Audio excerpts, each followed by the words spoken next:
Et alors que l'offensive terrestre israélienne a commencé au Liban, prémisse éventuelle à une arrivée des djihadistes sur le sol iranien qui nous ferait revivre le scénario irakien de 2003, c'est-à-dire une guerre finalement éclair qui ne durerait que 3 semaines, au détriment du scénario syrien, vous le savez, qui lui a duré 3 ans sans armée américaine sur le sol syrien, notamment pour lutter contre Daesh. Il y a un actif qui, lui, joue pleinement à retrouver, recouvrer des couleurs, retrouver sa véritable personnalité, c'est le dollar. Le dollar qui joue pleinement son rôle de valeur refuge, il a cassé une tendance de long terme, mais pour combien de temps, Ludovic?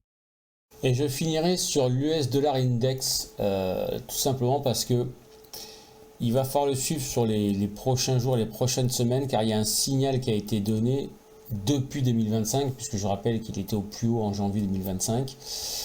On avait une belle oblique haussière, une belle oblique baissière qui ont accompagné les prix pendant un grand moment, parce que c'est une fois un point, 2 points de contact, 3 points de contact, on a fait le quatrième, et la semaine dernière, ils ont cassé cette oblique baissière à la hausse. Et là, ils sont en train de la pullbacker.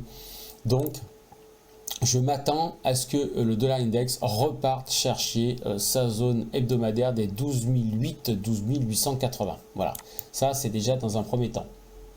Dans un second temps, il y a le timing, bien évidemment, qui intervient. Donc la zone hebdomadaire dont je viens de vous citer est tout en haut.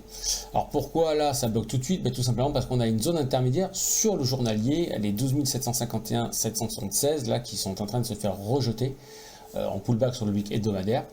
Mais voilà, pour moi, le dollar devrait possiblement corriger et être tenu par la zone des 12 624, 12 667.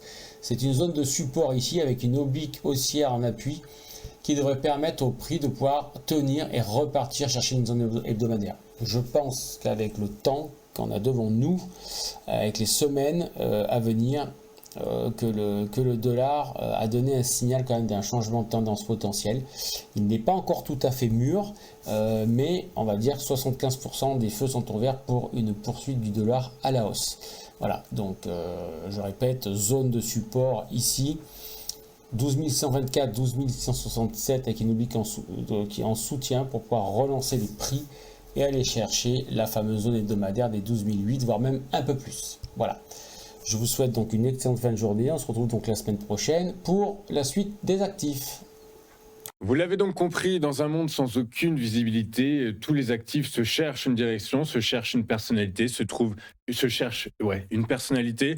Seul le dollar, donc le dollar index, semble jouer pleinement son rôle qui est le sien depuis la fin des accords de Bretton Woods, c'est-à-dire son rôle de valeur refuge.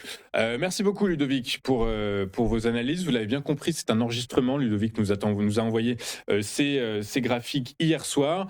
C'est pour ça qu'il n'intègre pas l'évolution des cours de ce matin. Évolution des cours qui sont nettement perturbés par la géopolitique, par la hausse spectaculaire des prix du pétrole ce matin, plus de 4% pour le Brent et le WTI, alors que les pays européens ont clairement dit qu'ils n'accompagneraient pas Donald Trump dans sa guerre.